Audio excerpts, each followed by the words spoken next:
Shalom. First and foremost, I want to give all praises, honor, and glory to Yahweh, Bahasham Yahweh Shai, Bahasham, Ruach HaKodesh. Double honors to the elders and the apostles of Great Millstone, and peace and blessings to the elect. And today we're going to go into the book of Numbers, the 20th chapter. Then came the children of Israel, even the whole congregation, into the desert of Zin in the first month. And the people abode in Kadesh, and Miriam died there and was buried there. Now let's look up here, Numbers 20, journey in wilderness. Let's get some images on that. So there are a few. I suppose we can maybe use this. Yeah, not too bad, not too bad. Not too bad. So here they have, let me see actually if I can just make this zoom in a bit.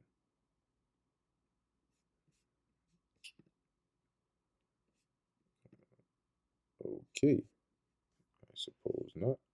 Just go with that. All right. All right, whatever. We'll take it for now. So here we have Wilderness of Sin, Kadesh Barnea, which I think that's where it is, right? Kadesh, yep. So just for, geographical visuals, these are mainly approximations, but, you can see somewhere around there, they end up burying her. And there was no water for the congregation, and they gathered themselves together against Moses and against Aaron. And the people chode with Moses. To chode is the past tense of chide. Chide is to like argue sharply with, to go back and forth with. And spake, saying, Would God that we had died when our brethren died before the Lord. Which is saying, if only, right? It says, if only we had died in the Lord's presence with our brethren, right? Those that had died before, by the judgments or whatever means that the Lord had taken them out. And why have ye brought up the congregation of the Lord into this wilderness, that we and our cattle should die there? So here they go again with their complainings and their murmurings.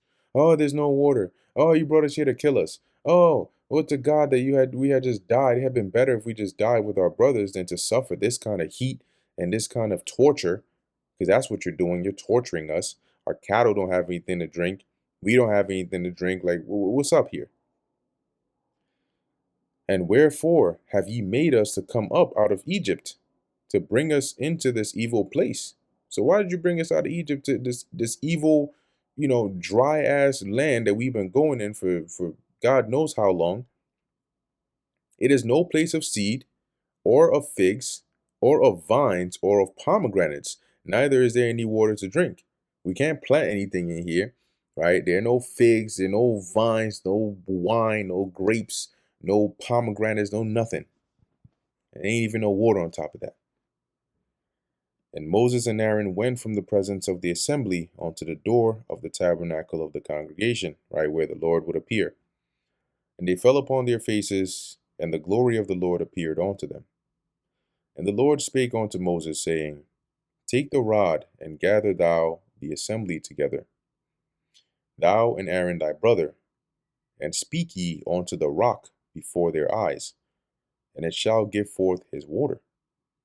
And thou shalt bring forth to them water out of the rock. So thou shalt give the congregation and their beasts to drink. So there's a rock, likely a notable rock, and the Lord commanded Moses, take your rod. When you get there, speak, talk to the rock, and it's going to give you water, and then you bring it to them. And Moses took the rod from before the Lord, as he commanded him. And Moses and Aaron gathered the congregation together before the rock. And he said unto them, Hear now, ye rebels, must we fetch you water out of this rock? So Moses was pretty upset at this point. And Moses lifted up his hand, and with his rod he smote the rock twice. And water came out abundantly, and the congregation drank, and their beast also. And the Lord spake unto Moses and Aaron, Because ye believe me not, to sanctify me in the eyes of the children of Israel. Therefore ye shall not bring this congregation into the land which I have given them. So the Lord was displeased with what Moses did, in that he specifically told him, speak to the rock, right? But Moses he smote the rock. And the Lord specifically said, speak, all right, because then, as he says, you didn't trust me to sanctify me in their eyes, because this would have been a point of glorifying the Lord, right? That through his power you spoke unto the rock and it brought forth that water. Okay. And as it says here, they didn't do that. And as a result, the Lord said, you're not gonna bring the congregation, you're not gonna be the ones to lead them into that land. Which there's a spiritual meaning behind that rock as well, but that'll be another lesson for another time. It says, this is the water of Meribah, because the children of Israel strove with the Lord, and he was sanctified in them. And Moses sent messengers from Kadesh unto the king of Edom. Thus saith my brother Israel, or thus saith thy brother Israel, which was the message that they sent to Edom. Thou knowest all the travail that hath befallen us, how our fathers went down into Egypt, and we have dwelt in Egypt a long time. And the Egyptians vexed us and our fathers. And when we cried unto the Lord, he heard our voice, and sent an angel, and hath brought us forth out of Egypt. And behold, we are in Kadesh, a city in the utmost, or the uttermost of thy borders. So if we look at where Edom, okay, Edom is somewhere around here. And Moses is saying, look, we're at the outskirts of your borders. And let us pass, I pray thee, through thy country. We will not pass through the fields or enter the vineyards, neither will we drink of the water of the wells. We will go by the king's highway. We will not turn to the right hand nor to the left until we have passed thy border. So we just want a passage. We're not going to use or consume anything that belongs to you. We just need a bit of passage. And the king's highway is a route. Let's see if we can find it. Okay, here we go. We can use this here. I believe it's this red one here, if I'm not mistaken. Yeah, this red one here. But based on what we're looking at in this map over here, you can see that it would go through the territory of Edom as well. Okay. And Edom wasn't trying to hear that. And Edom said unto him, thou shalt not pass by me, lest I come out against thee with the sword. So peace, where? Nah. you better not even think about it. And the children of Israel said unto him, we will go by the highway, and if I and my cattle drink of thy water, then I will pay for it. So they sent messengers back and forth, that is. I will only, without doing anything else, go through on my feet. So they said, look, let's just pass. Let us pass. We're just going to pass through. We're not going to harm any of your stuff. If there's any costs that are incurred, we'll pay for it. And he said, thou shalt not go through. And Edom came out against him with much people and with a strong hand. Thus Edom refused to give Israel passage through his border, wherefore Israel turned away from him. So they didn't let us go through their land. And the children of Israel, even the congregation, journeyed from Kadesh and came on to Mount Hor. Let's see if we can find that. Okay, so it's somewhere around here.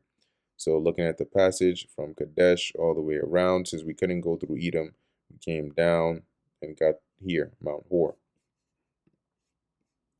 And the Lord spake unto Moses and Aaron in Mount Hor by the coast of the land of Edom, saying, Aaron shall be gathered unto his people, meaning he's going to die.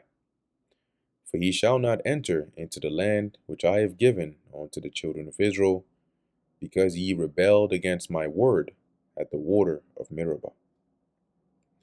Take Aaron and Eleazar his son, and bring them up unto Mount Hor, and strip Aaron of his garments, and put them upon Eleazar his son. So all the priestly garments, the ephod and all that, put that on his son Eleazar. And Aaron shall be gathered unto his people, and shall die there on that mount. And Moses did as the Lord Yahweh commanded, and they went up into the Mount Hor in the sight of all the congregation. And Moses stripped Aaron of his garments, and put them upon Eleazar his son. And Aaron died there in the top of the mount, and Moses and Eleazar came down from the mount. And when all the congregation saw that Aaron was dead, they mourned for Aaron 30 days, even all the house of Israel. And that brings us to the end of the book of Numbers, the 20th chapter. Lord willing, that was edifying to the elect. In closing, I want to give all praises, honor, and glory to Yahweh, Bahasham, Yahweh Shai, Bahasham, Rachak Kodash. Until next time, Shalom.